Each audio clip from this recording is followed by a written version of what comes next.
August 2013, and NATO leaders can't get the public on side for the imminent bombing of Syria. Suddenly, the BBC says it was filming a small rural hospital, and a game-changing atrocity happens right there, the moment they were filming. We were filming the doctors working at this hospital when victims of an incendiary bomb attack on a school playground started pouring in. Absolute chaos and carnage here. It must be some sort of napalm. But a highly sceptical public stayed hostile to military intervention.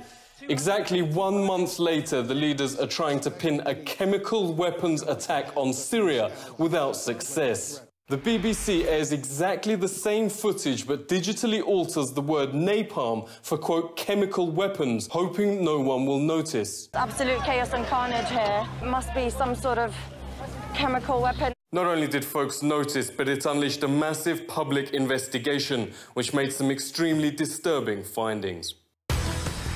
This is the total fabrication, from beginning to end, of an atrocity with BBC reporter Ian Pannell standing amidst a tableau of very bad actors. This is completely beyond the pale. This audio analysis by media investigator Robin Upton shows both versions are identical and from the same speech. The BBC then digitally altered the words from napalm to chemical weapon, the exact justification NATO was finding difficult to prove. That game-changing allegation was made by 2 doctors that had travelled with the BBC, who claimed the number of sudden casualties is, quote, overwhelming. What kind of doctor, notes media investigator Robert Stewart, gives interviews when she is surrounded by supposedly seriously burned and dying teenagers? Get anyone who isn't a patient out of here. When a nurse does finally start to help, her order to get anyone who isn't a patient out of here doesn't apply to the cameramen. Even worse, notes Stewart, is the bizarre acting which starts when the man in the centre gives the sign. What do you need to see?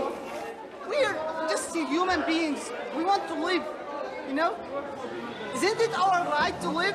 Dr. Roller, on whose sole claim the BBC sends napalm chemical weapons allegations around the world, is actually the daughter of Syrian rebel Musa al-Qadi. The parallel to the Gulf War and nurse Naira is stunning. Congressman said the nurse's tearful testimony that Iraqis were killing children swung their vote in favour of war. Took the incubators and left the children to die on the cold floor. Nurse Naira became the mainstream's darling, but once the vote had safely passed, she admitted inventing the whole thing and was actually the daughter of the Kuwaiti ambassador to Washington, lying to get the public to back war. UK Member of Parliament George Galloway joins us. Thank you very much for coming on. Why do we get almost identical claims before each war, which then prove lies? Well, the Bush and Blair Corporation, as it became in the run-up to the Iraq War, has almost entirely lost its reputation for journalistic integrity. A full inquiry must be launched into why the BBC used a piece of material which was not just wrong, but was falsified, and falsified with the purpose of propelling our country into war. That's not what the British public pays its BBC licence fee for, so that it can be tricked into a war. In a statement, the British Broadcasting Corporation says it stands by its report. The Syrian opposition denies the allegations. Investigators such as Robert Stewart note there are many questions sent officially to the corporation remain unanswered. There are also numerous such precedents, both in this war and previous invasions.